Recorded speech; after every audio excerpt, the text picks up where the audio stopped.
পরে এলে, কতদিন পরে এলে, একটু বসো।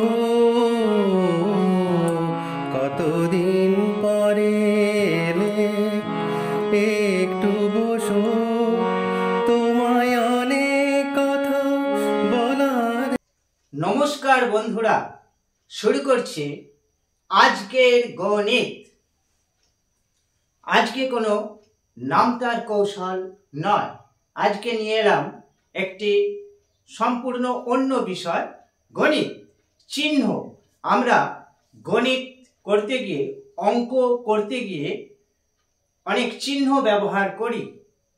অনেক চিহ্ন আছে, গাণিতিক চিহ্ন প্রচুর আছে। এটাকে আমরা যোগ চিহ্ন বলি বাংলায়, ইংরাজি ক্ষেত্রে প্লাস বলি, এটাকে মাইনাস বলি, এগুলো আমরা জানি। এটাকে সমান চিহ্ন বলি, এটাকে অসমান চিহ্ন বলা হয়। এই রকম অনেক চিহ্ন আমরা ব্যবহার করি। আজকের যে বিষয়টা সেটি হচ্ছে এই চিহ্নটার নাম কি, বা এই চিহ্নটার নাম কি, এটাই আজকের বিষয়। আমরা এই চিহ্নটা এক বাক্যে বলে দেব, গ্রেটার দেন, আর এটাকে বলবো লেস দেন। এটাই আমরা বলে থাকি।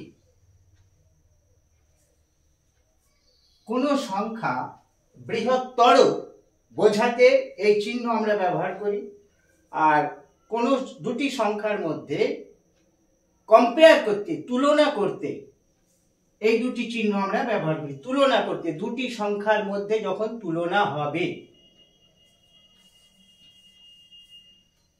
এটাকে আমরা করি 7 গ্রেটার দেন 5, অর্থাৎ 7 ইজ গ্রেটার দেন 5। এটাকে পড়ি 4 is greater than, 4 is less than 9। 4 9 এর থেকে বা 9 এর চেয়ে ছোট, এইভাবে আমরা পড়ি। কিন্তু এখন প্রশ্ন হচ্ছে এই চিহ্নটার নাম কি, বা এই চিহ্নটার নাম কি। বললাম এগুলোর যেমন নাম আছে, এগুলোর নাম আছে, এগুলোর নাম আছে, আলাদা আলাদা নাম আছে, কিন্তু এই চিহ্নটার নাম কি? গ্রেটার দেন নয়, লেস দেন নয়, তবু আমরা বলছি। এইটা অ্যাকচুয়াল ব্যাপারটা হচ্ছে 7 is greater than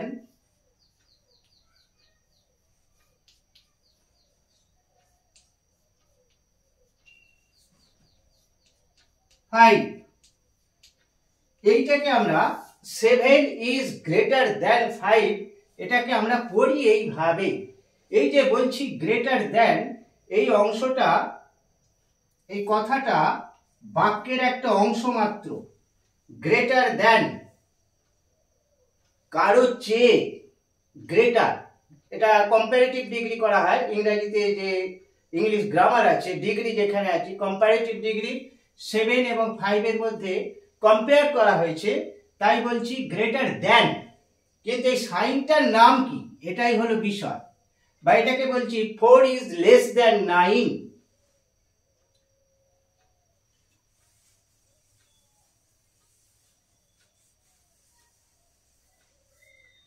এই যে চিহ্নটা, এটা অসমান চিহ্ন। আমরা তাহলে 7 অসমান 5, এটাও আমরা লিখতে পারি। দুদিকের মানটা, ভ্যালুটা সমান নয়, আর এটাও দুদিকের ভ্যালুটা সমান নয়, এটা অসমতার চিহ্ন।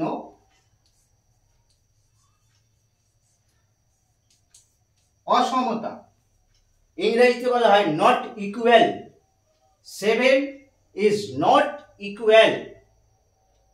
তাহলে আমরা বলছি 7 5 এর সঙ্গে সমান নয়, অসমতা বোঝাতে আমরা এটা ব্যবহার করছি। তাহলে এটা কি চিহ্ন? এটাও অসমতা, এটাও অসমতার চিহ্ন। এটাও অসমতা। তাহলে আমরা এটা ব্যবহার করছি না কেন? এটা অসমতা। এইটা ব্যবহার করছি না এই কারণে বিশেষভাবে বুঝিয়ে দেয়া হচ্ছে এটা শুধু অসমান নয়, 7টা অসমান তো বটে, 7টা বড়, এই সংখ্যাটির চেয়ে বা 5-এর থেকে 7 বড়, এইটা বোঝাতে আমরা এই চিহ্নটা ব্যবহার করেছি। এটাকে আমরা বলছি গ্রেটার দেন, কিন্তু এটা গ্রেটার দেন নয়, এই চিহ্নটার নাম গ্রেটার দেন নয়। গ্রেটার দেন একটি সেন্টেন্সের অংশ মাত্র। 7 is greater than 5, তাহলে এটার নাম কি?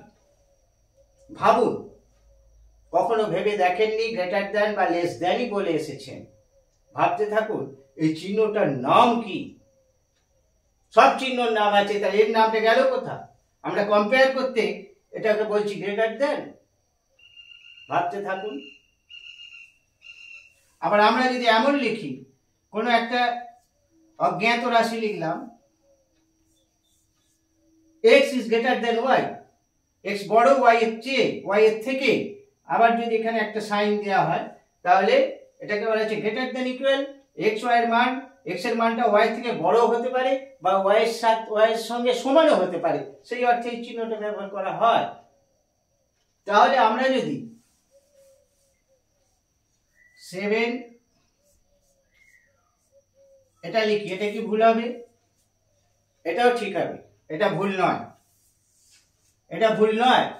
আর এটি বিশেষ অর্থে ব্যবহার করা হচ্ছে যে অসমান তো বটেই, 7টা বড়, এদিকটা বড়, আর আমরা যদি এদিকটা ঘুরিয়ে দিই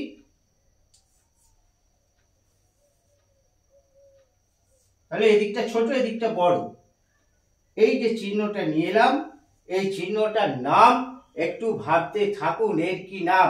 গ্রেটার দেন অথবা লেস দেন। এইটা গ্রেটার দেন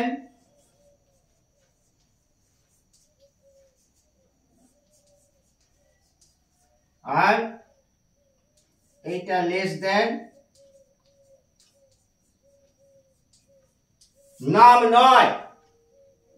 আমরা যদি শুধু গ্রেটার বলি তাহলে একটার সাথে আরেকটা তুলনা করছি, তবে গ্রেটার বলছি, গ্রেট, গ্রেটার, গ্রেটেস্ট, দুটোর সাথে। কিন্তু কার সাথে তুলনা করছি? এখানে শুধু সাইনটা আছে, চিহ্নটা আছে, তাহলে আমরা এটাকে কি করে গ্রেটার বলি?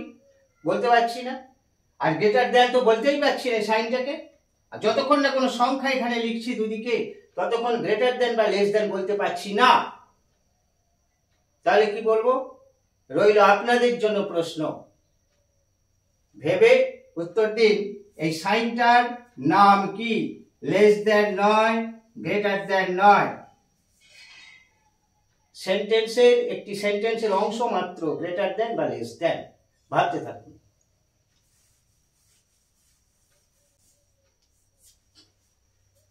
অনেক জ্ঞানী মানুষ, গণিতের শিক্ষক, শিক্ষক মহাশয়, ওনারাও দেখছেন ভিডিওটা। আপনারা বলুন কমেন্ট করে যে এই চিহ্নটার নাম কি আর এই চিহ্নটার নাম কি। গ্রেটার দেন বা লেস দেন বলবেন না, একটু আগে বলেছি, ওগুলোর নাম নয়, বাক্যের অংশ মাত্র। একটু জানান এই চিহ্ন দুটোর নাম কি। এই প্রশ্ন রেখে গেলাম। আবার আসছি পরবর্তী কোনো গণিতের বিষয় নিয়ে, সাথে থাকুন।